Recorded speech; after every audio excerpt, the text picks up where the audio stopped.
नमस्कार, आप देख रहे हैं मातृभूमि में आपके साथ शोभना यादव। मातृभूमि की शुरुआत बड़ी खबर से। यूक्रेन पर रूस के ताजा हमले के बाद मंगलवार को G7 की आपात बैठक बुलाई गई है। इस बैठक को यूक्रेन के राष्ट्रपति जेलेंस्की भी संबोधित करेंगे।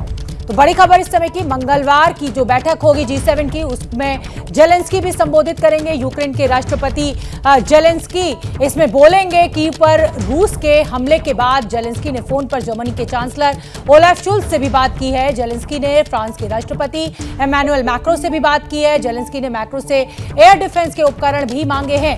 रूस के हमले के दौरान कीव में 8 लोगों की मौत हो गई है, जबकि 24 लोग जख्मी हुए हैं इस हमले में। तो एक साथ 17 शहरों पर हमला बोला गया और एक तरीके से जो कर्च ब्रिज, जो कि क्राइमिया और रशिया को जोड़ता है, जब से उसको उड़ाया गया है, उसके बाद ये कहा जा रहा है कि ये पुतिन का गुस्सा है। और हमारे साथ मेरे सहयोगी प्रणय उपाध्याय जुड़ रहे हैं। प्रणय, हमें एलसीडी पर समझाएंगे कि ये जो हमला हो रहा है वो किन किन शहरों पर हुआ और इस समय ताजा अपडेट क्या है। Over to you Pranay.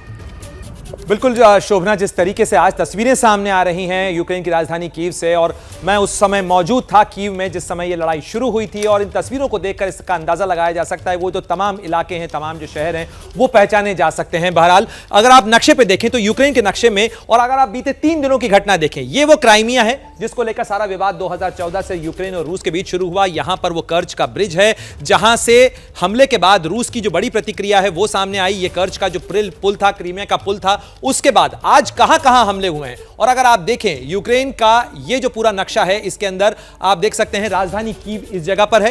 राजधानी कीव के ऊपर हमला हुआ है। इसके अलावा ये जो ओडेसा का इलाका है, यहां ओडेसा के इलाके के अंदर यहां पर हमला हुआ है, इसकी यहां भी बमबारी की गई है। साथ ही पोलैंड से लगा हुआ जो लवीव का इलाका है वहां पर भी बमबारी की गई है। और इसके अलावा आप देखें कि रूस के साथ ही लगा हुआ, जो रूस के साथ बॉर्डर से लगा हुआ खार्किव का इलाका है, इस जगह भी बमबारी हुई है। ये नीप्रो के इलाके के अंदर भी बमबारी हुई है। इसके अलावा ज़ेपोरिज़िया, ये भी वो जगह है जहां के पर निशाना बनाया गया है। इसके अलावा ये जो नीप्रो का इलाका है, खार्किव का इलाका है, सुमी का इलाका है, ये जो सुमी जगह है, यहां भी बमबारी की गई है। यानी करीब 17 शहर वो हैं जो रूस की बमबारी के, रूस के जो कारपेट बॉम्बिंग है उसकी जद में आए हैं। और ये कार्रवाई अभी भी चल रही है। अभी भी यूक्रेन की राजधानी कीव के अंदर लोगों से कहा गया है कि वो शेल्टर्स में रहें। लोग मेट्रो स्टेशन के अंदर हैं। लोगों से कहा गया है कि वो बॉम्ब शेल्टर्स में रहें, और एयर सायरन्स लगातार बजते चले जा रहे हैं। ओवर टू यू शोभना। बिल्कुल प्रणय, तो नक्शे पर प्रणय ने हमें समझाया कि किस तेजी के साथ रूस ने ये हमले बोले हैं, संभलने का मौका तक नहीं दिया है। और इससे कहा जा रहा है कि पुतिन का गुस्सा है जो इस रूप में सामने आ रहा है। और जो यूक्रेन के राष्ट्रपति हैं जेलेंस्की, उनका क्या कुछ कहना है, सुन लेते हैं एक बार। Важкий, маємо справу з терористами, десятки ракет, іранські шахіди. У них 2 мішені, щоб завдати якнайбільше шкоди. Але ми, українці, допомагаємо одне одному, віримо в себе, відновлюємо усе зруйновано. Зараз можуть бути тимчасові перебої з електрикою, але ніколи не буде перебоїв з нашою впевненістю у перемозі. और उधर यूक्रेन पर रूस के मिसाइल अटैक के बाद रूस के राष्ट्रपति व्लादिमीर पुतिन ने एक बार फिर हुंकार भरी है। पुतिन ने कहा है कि यूक्रेन के हमलों का जवाब बेहद गंभीर होगा। तो यूक्रेन पर हमले के बाद एक बार पुतिन का रिएक्शन सामने आया है। यूक्रेन के हमलों का जो जवाब है वो गंभीर होगा। कर्च ब्रिज उड़ाए जाने के बाद से ही पुतिन नाराज बताए जा रहे थे, और आज एक साथ कीव समेत 17 शहरों पर मिसाइल हमला बोला गया। यूक्रेन आतंकी हमलों को अंजाम दे रहा है, ये पुतिन का कहना है। तो यूक्रेन अगर हमले करेगा तो जो नतीजे होंगे वो घातक होंगे। 2 तस्वीरें आप देख सकते हैं। पहली वो तस्वीर जिसमें कर्च ब्रिज, जो कि क्राइमिया से रशिया को जोड़ता है, उसको उड़ा दिया गया था। उसी के बाद से रूस लगातार अपनी नाराजगी जाहिर कर रहा था। और आज जिस तरीके से मिसाइल हमले बोले गए राजधानी कीव समेत 17 शहरों में, कहा जा रहा है कि ये रूस ने उस क्राइमिया यानी कर्च ब्रिज का बदला लिया है। कीव पर हमला बोला गया है, ताबड़तोड़ मिसाइल हमला ये कीव के ऊपर देखने में आया। और देखिए ये तस्वीरें भी आपको दिख रही हैं। प्रणय का मैं एक बार फिर रुख करना चाहूंगी। प्रणय, कहीं ना कहीं इसे पुतिन की नाराजगी कहा जा रहा है। एक साथ 17 शहरों पर मिसाइल हमले, जिसमें कीव पर सबसे ज्यादा घातक हमला किया गया है। बिल्कुल शोभना, जिस तरीके से राजधानी कीव को निशाना बनाया गया, एक तरीके से कहा जाए कि कारपेट बॉम्बिंग का यह अटैक है रूस का, और रूस की तरफ से इसे जवाबी कार्रवाई के तौर पर देखा जा रहा है।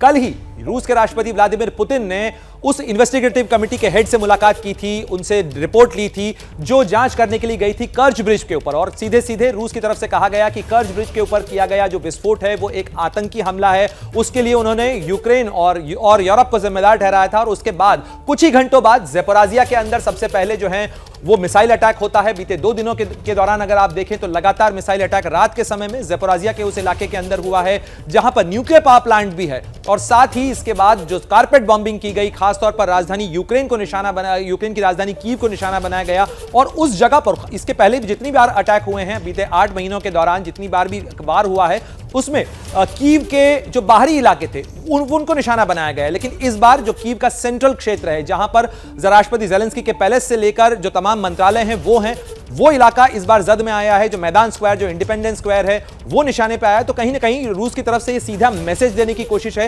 हालांकि ऐसे में इस बात की आशंका जरूर बढ़ गई है, जिस तरीके से आपने भी बताया कि G7 की जो बैठक हो रही है उस बैठक के बाद रूस के खिलाफ और सख्त कदमों का ऐलान किया जा सकता है, यूक्रेन को और अधिक हथियारों की मदद दी जा सकती है और खासतौर पर एयर डिफेंस हथियार मांगे हैं। और यूक्रेन की तरफ से यह भी आरोप लगाया गया है कि इस पूरी कार्रवाई के अंदर ईरानी ड्रोन्स का इस्तेमाल बड़े पैमाने पर किया गया है। प्रणय, मैं आपसे समझना चाहूंगी क्योंकि रूस ने एक तरफा युद्ध विराम की घोषणा कर दी थी, आपको याद होगा।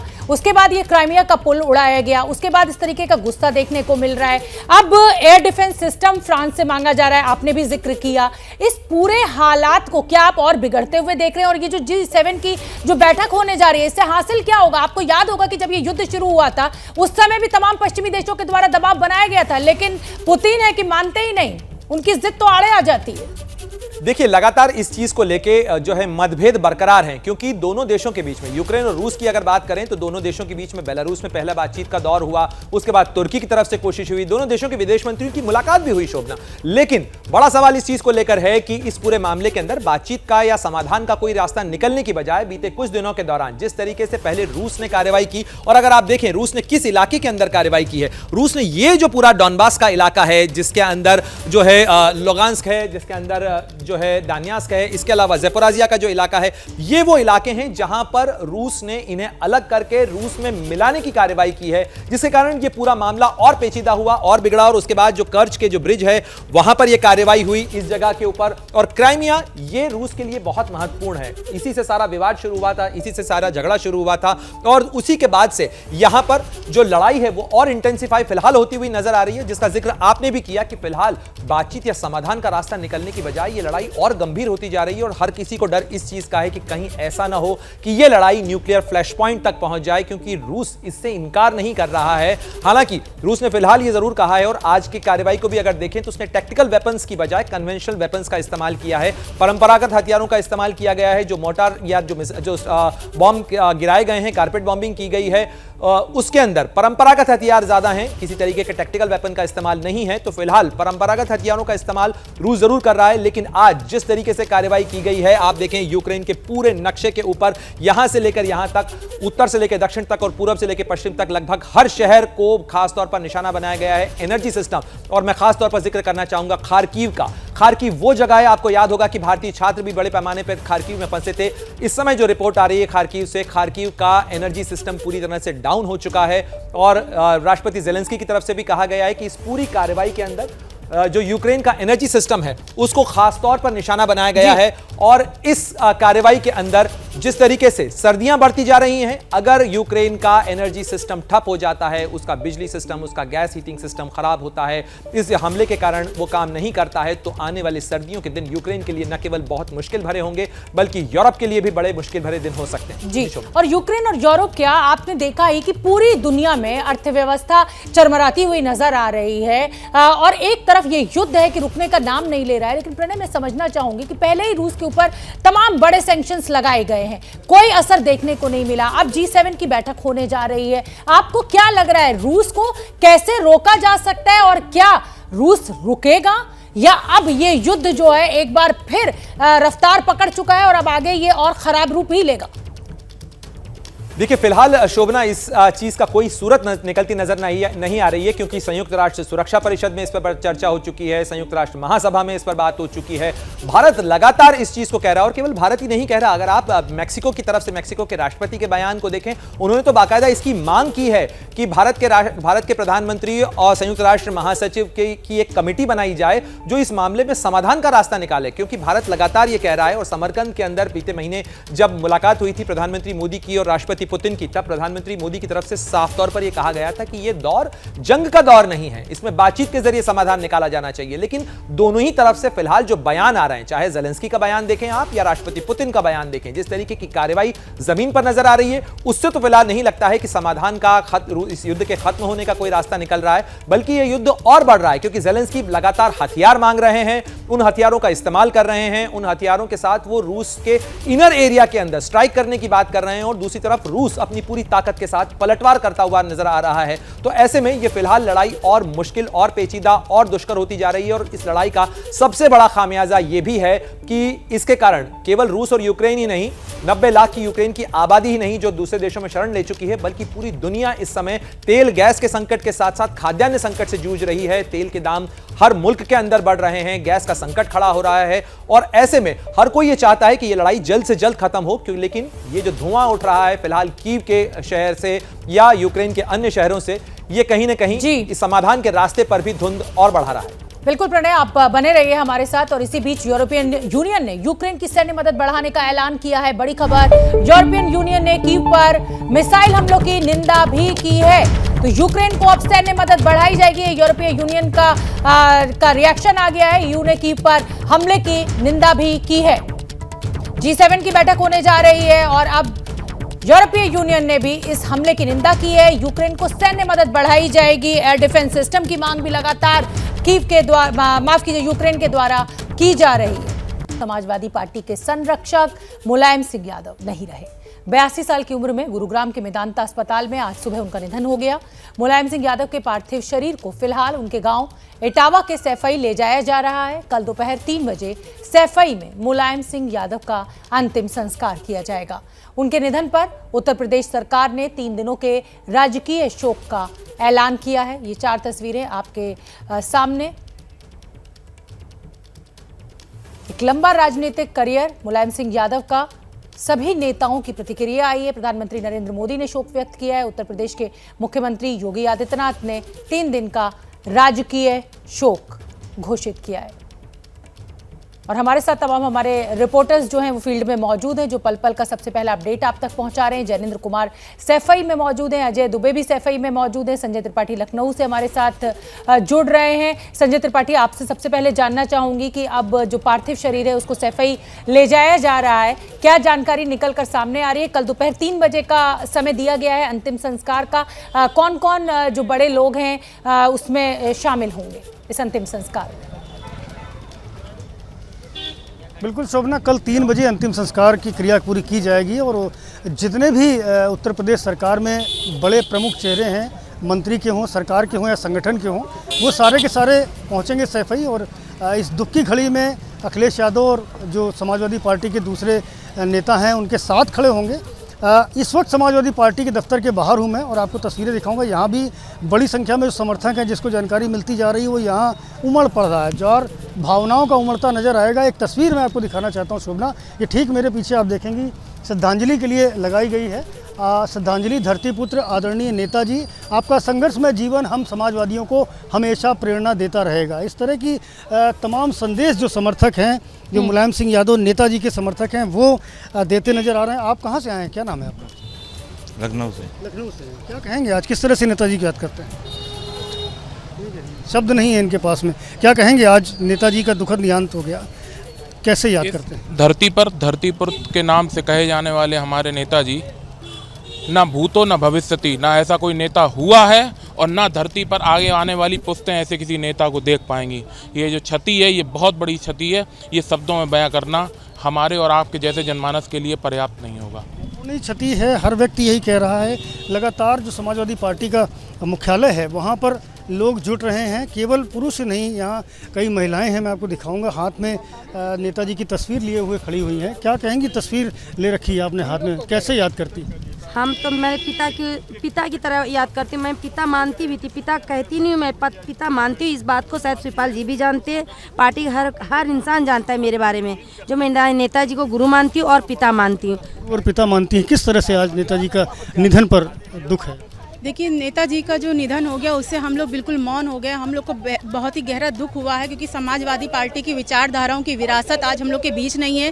समाजवादी पार्टी के जो मजबूती थी, जो समाजवादी पार्टी का स्तंभ था, वो अनमोल रतन बिल्कुल संजय त्रिपाठी, अंदाजा लगाया जा सकता है एक युग का अंत हुआ है। मुलायम सिंह यादव, जिनको प्यार से सभी नेताजी के नाम से ही पुकारते थे, उनके सभी कार्यकर्ता आज एक खालीपन महसूस हो रहा है। और हम सैफई का भी रुख करेंगे, जहां पर हमारे दो रिपोर्टर्स जैनेंद्र कुमार और अजय दुबे मौजूद है, उनसे भी जानेंगे, क्योंकि जो पार्थिव शरीर है उसको सैफई ले जाया जा रहा है और कल वहां पर अंतिम संस्कार होगा। इस बड़ी खबर पर हमारी नजर बनी हुई है। हम आपको बता दें कि समाजवादी पार्टी के संरक्षक मुलायम सिंह यादव हमारे बीच नहीं रहे।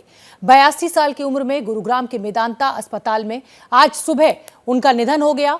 मुलायम सिंह यादव के पार्थिव शरीर को फिलहाल उनके गांव इटावा के सैफई ले जाया जा रहा है। कल दोपहर 3 बजे सैफई में मुलायम सिंह यादव का अंतिम संस्कार होगा। हमारे दो रिपोर्टर्स इस समय हमारे साथ लाइव सैफई से जुड़ रहे हैं। जैनेंद्र, मैं आपका रुख करूंगी, अजय दुबे भी मुझे दिखाई दे रहे हैं। सैफई पहुंचने का कार्यक्रम तय किया गया है। लगभग कितना वक्त लगेगा सैफई पहुंचने में इस पार्थिव शरीर को?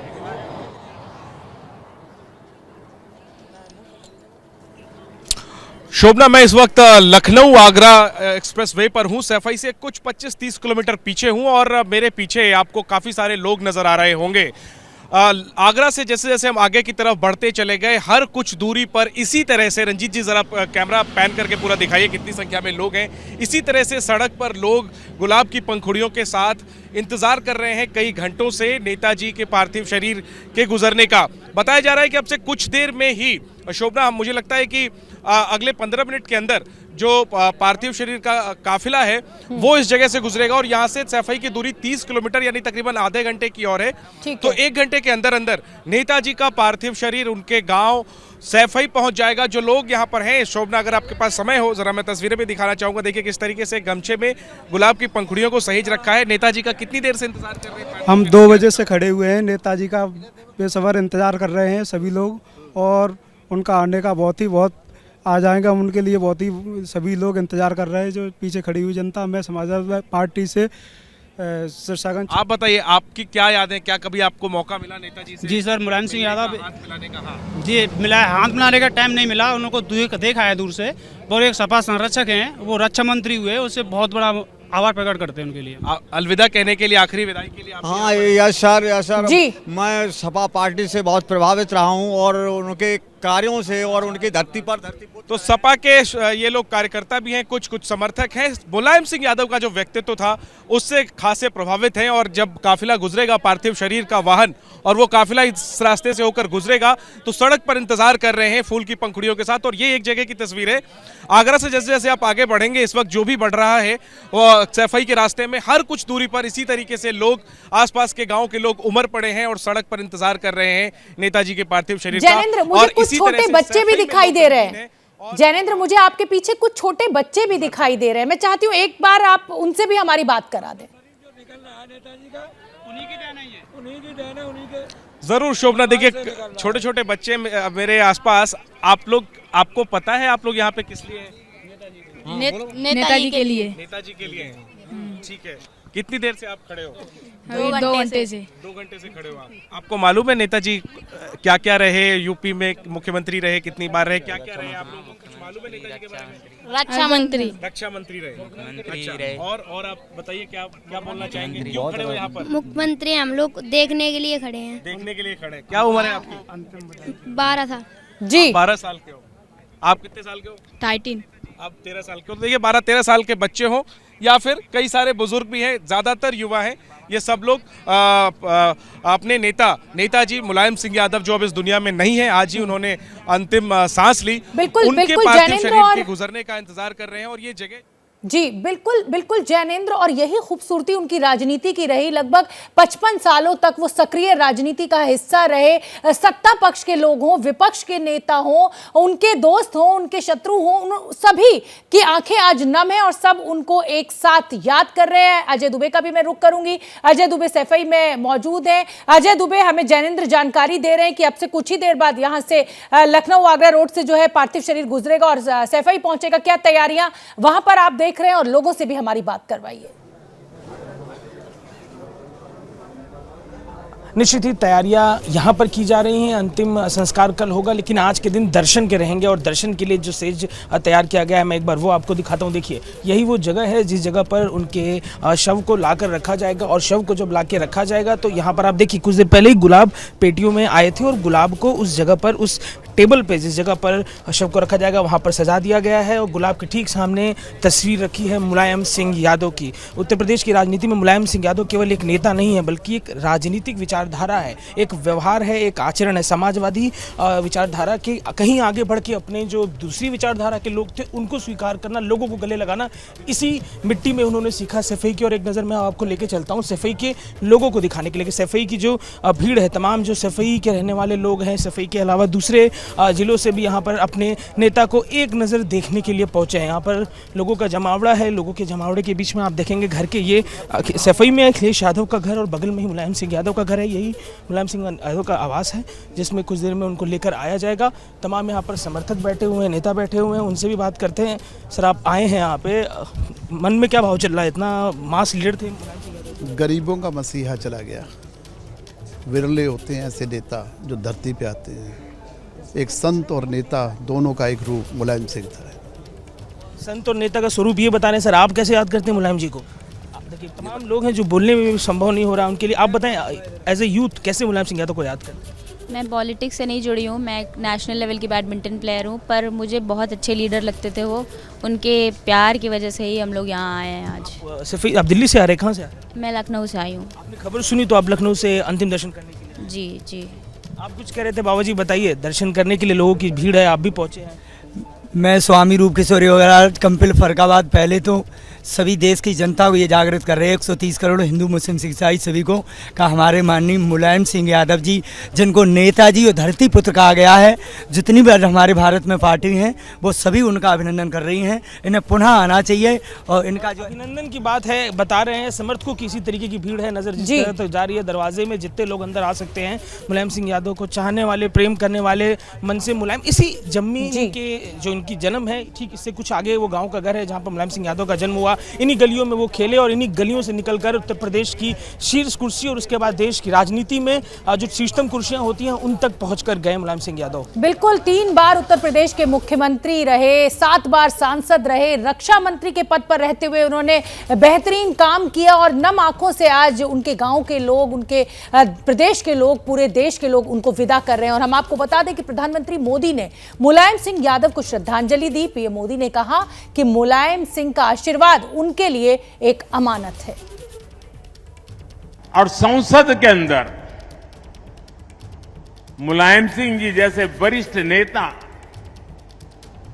उन्होंने खड़े होकर के पार्लियामेंट में जो बात बताई थी, वही देश के किसी भी राजनीतिक कार्यकर्ता के जीवन में बहुत बड़ा आशीर्वाद होता है। उन्होंने संसद में खड़े होकर के कहा था, कोई लाग लपेट के बिना कहा था, राजनीतिक आटा पाटा के खेल के बिना कहा था। उन्होंने कहा था, मोदी जी सबको साथ लेकर के चलते हैं और इसलिए मुझे पक्का विश्वास है कि वो 2019 में फिर से चुन करके देश के प्रधानमंत्री बनेंगे। कहते हैं प्रधानमंत्री जी, आपने भी सबसे मिलजुल करके और सबका काम किया। ये सही है कि हम जब मिले किसी काम के लिए कहा तो आपने उसी पर ऑर्डर किया। ये मैं आपका यहाँ पर आदर करता हूँ, सम्मान करता हूँ कि प्रधानमंत्री जी ने सबको लेके चलने का पूरा प्रयास किया।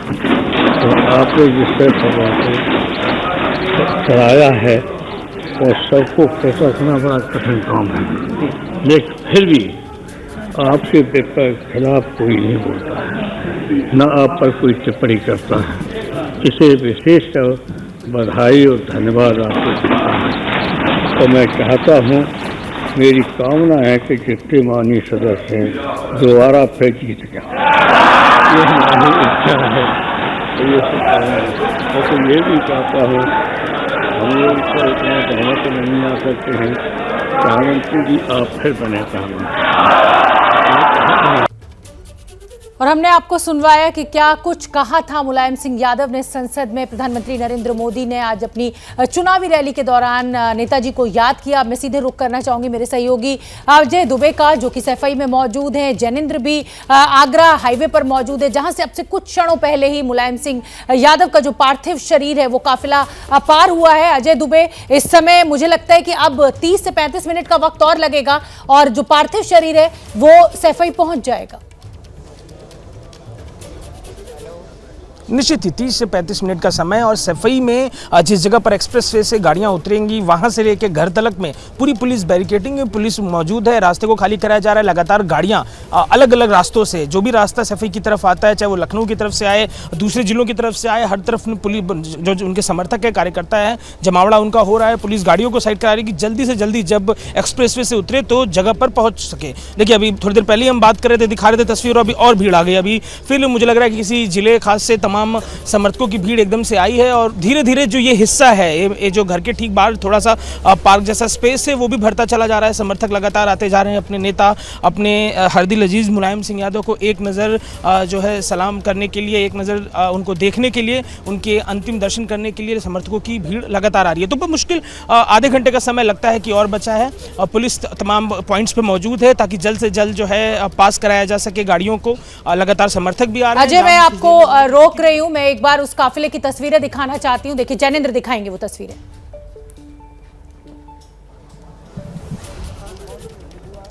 रिएक्शन टाइम बहुत। जैनेंद्र से हमारा संपर्क नहीं हो पाया। ये उस समय की तस्वीरें मेदांता अस्पताल के भीतर की, जब बताया गया डॉक्टर्स के द्वारा कि नेताजी नहीं रहे। अखिलेश यादव को आप देख सकते हैं, धर्मेंद्र यादव उनके साथ मौजूद हैं और तमाम बड़े नेता उनको श्रद्धांजलि देने के लिए मेदांता पहुंच रहे थे, उनसे मिलने पहुंच रहे थे। और एक बार उस काफिले की तस्वीरें आपको दिखा देते हैं। जैनेंद्र दिखाएंगे। के गांव सैफई ले जाया जा रहा है। रास्ते में लोग कुछ इस तरीके से इंतजार कर रहे हैं। जो पूरा काफिला आप देख रहे हैं, इसी में जो एम्बुलेंस चल रही है उसमें नेताजी का पार्थिव शरीर है। सुबह उन्होंने अंतिम सांसें ली और अब उनका पार्थिव शरीर जो है वो उनके गांव सैफई ले जाया जा रहा है और आखिरी विदाई देने के लिए नेताजी को सड़क पर जगह जगह इस तरह से लोग जमा हैं जो इस पल को अपने मोबाइल में कैद कर लेना चाह रहे हैं, तस्वीरें बना रहे हैं, विजुअल बना रहे हैं। और साथ में गुलाब की पंखुड़ियाँ किस तरह से सड़क पर बिछी हुई है आप देख सकते हैं तस्वीरों में। लोगों ने इंतज़ार किया है काफ़ी समय तक इस काफिले के गुजरने का। और अब जबकि सैफई से 30 किलोमीटर दूर मात्र नेताजी के पार्थिव शरीर का काफिला है, लोगों ने अंतिम विदाई दी है और पूरा सैफई, पूरा उत्तर प्रदेश और बल्कि यूं कहें पूरा देश गमगीन है। नेताजी को कल आखिरी विदाई दी जाएगी, कल उनका अंतिम संस्कार किया जाएगा। और इसके पहले दिल्ली से जो उनका पार्थिव शरीर, माफ करिए गुड़गांव से उनका पार्थिव शरीर सैफई के लिए रवाना हो गया है। रास्ते भर में जगह जगह लोग उन्हें श्रद्धांजलि दे रहे हैं। कैमरा पर्सन रंजीत के साथ जैनेंद्र, एबीपी न्यूज़, यूपी। जो तस्वीरें उस काफिले की हमने आपको दिखाया कि कितना लंबा चौड़ा ये काफिला और जहां जहां से ये काफिला जुड़ रहा है, गाड़ियां उसमें जुड़ती जा रही हैं। तमाम समाजवादी पार्टी के जो कार्यकर्ता हैं वो इस काफिले का हिस्सा बन रहे हैं। दोनों तरफ सड़क के लोग खड़े हुए हैं और फूल बरसाए जा रहे हैं। हम आपको बता दें कि बीजेपी अध्यक्ष जेपी नड्डा जी ने भी हिमाचल प्रदेश के मंडी में मुलायम सिंह यादव जी को श्रद्धांजलि दी। वो जनता के बीच के ही आदमी थे और उन्होंने सामाजिक दृष्टि से सामाजिक न्याय के लिए कार्य किया। मैं ऐसे दिवंगत आत्मा को ईश्वर से प्रार्थना करता हूं कि अपने चरणों में उन्हें स्थान दें और साथ ही उनके परिवार के लोग उनको इस दुख भरी घड़ी में इसको सहने की शक्ति दें। और मैं अपनी ओर से मुलायम सिंह जी को अपनी पार्टी की तरफ से उनको श्रद्धांजलि अर्पित करता हूं। ईश्वर उनकी आत्मा को शांति दे। और यही खूबसूरती रही मुलायम सिंह यादव की राजनीति की कि आज तमाम दलों के नेता उनके साथ खड़े हुए हैं, उनकी राजनीति को, उनके सफर को याद कर रहे हैं। उत्तर प्रदेश के मुख्यमंत्री योगी आदित्यनाथ सैफई जाकर मुलायम सिंह यादव को श्रद्धांजलि देंगे। योगी आदित्यनाथ कुछ ही देर बाद सैफई पहुंचने वाले हैं। 5:30 बजे के करीब मुलायम सिंह यादव का पार्थिव शरीर सैफई पहुंचेगा। 3 दिन का राजकीय शोक जो है वो घोषित कर दिया गया है मुख्यमंत्री के द्वारा। यादों में हमेशा जीवित रहेंगे मुलायम, ये योगी आदित्यनाथ ने नेताजी के जाने के बाद ये कहा। तो उत्तर प्रदेश के मुख्यमंत्री अब से कुछ ही देर बाद सैफई पहुंचेंगे। लगभग 5:30 बजे का ये वक्त होगा, 45 मिनट का वक्त बचा हुआ है। कि मुलायम सिंह यादव जी एक जुझारू और संघर्षशील नेता थे। समाजवादी विचारधारा से जुड़े एक महत्वपूर्ण स्तंभ थे। संघर्षों से तपे बढ़े और प्रदेश की राजनीति के 5 दशक तक केंद्र बिंदु बने रहे। देश और प्रदेश की राजनीति में एक महत्वपूर्ण भूमिका का निर्वहन एक लंबे समय तक उन्होंने किया। उत्तर प्रदेश विधानसभा और विधान परिषद में लंबे समय तक प्रतिनिधित्व करने और 3 बार प्रदेश के मुख्यमंत्री के रूप में उत्तर प्रदेश जैसे राज्य को नेतृत्व प्रदान करने, देश की संसद में 7 बार प्रतिनिधित्व करने और देश के रक्षा मंत्री के रूप में भी एक उल्लेखनीय सेवा उन्होंने देश की। आज वे हमारे बीच में नहीं है। तो उत्तर प्रदेश के मुख्यमंत्री योगी आदित्यनाथ को आपने सुना। मैं रुक करना चाहूंगी एबीपी न्यूज के रिपोर्टर अजय दुबे का एक बार फिर, जो कि सैफई में मौजूद हैं। और अजय दुबे क्योंकि सैफई में मौजूद हैं, अजय दुबे मैं चाहती हूं कि तस्वीरें भी दिखाएं। और लगभग 5:30 बजे के करीब उत्तर प्रदेश के मुख्यमंत्री योगी आदित्यनाथ नेताजी को श्रद्धांजलि देने पहुंचने वाले हैं।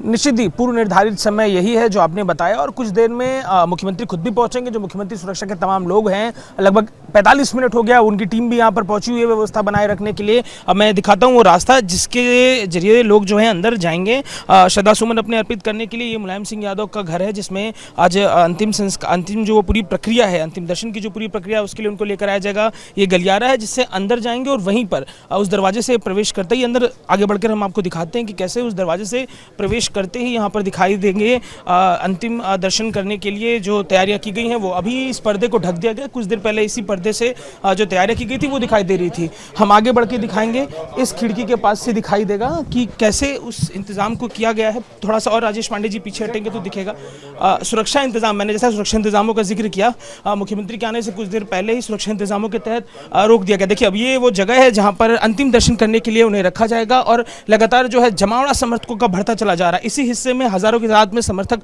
पहुंच चुके हैं। पहले सैफई के थे, पर अब बाहर से भी तमाम लोग आ रहे हैं जो लगातार मुलायम सिंह यादव, अखिलेश यादव, उनकी सुरक्षा में पुलिसकर्मी लगे रहते हैं। परिवार से जुड़े हुए पुलिसकर्मी वो तमाम यहाँ पर मौजूद हैं और लगातार यहाँ पर आप देखेंगे कि तैयारियां की जा रही हैं। अंदर की तरफ आप देखेंगे जो संगठन के लोग हैं, खासतौर पर परिवार के ज़्यादातर लोग तो है नहीं इस समय यहाँ पर जो संगठन के सपा के जिले के लोग हैं वो मौजूद हैं, वही आगे की तैयारियों को देख रहे हैं। कुछ देर पहले एक डाले में भरकर गुलाब के फूल आए और अब उनको रख दिया गया है कि जो भी आए अपने श्रद्धा सुमन में पुष्प अर्पित कर सके।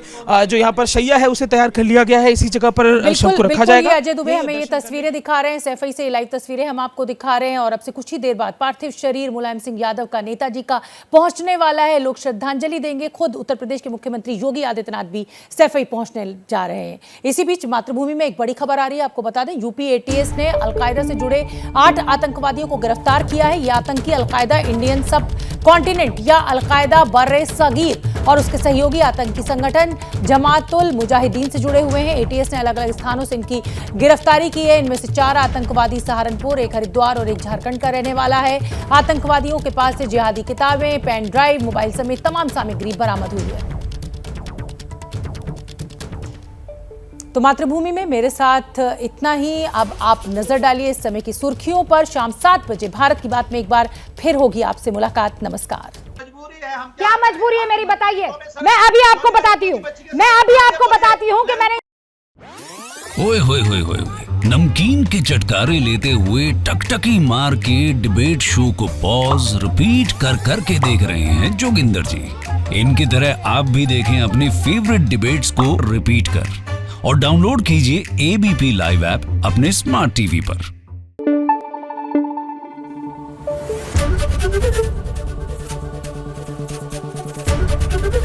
एबीपी न्यूज आपको रखे आगे।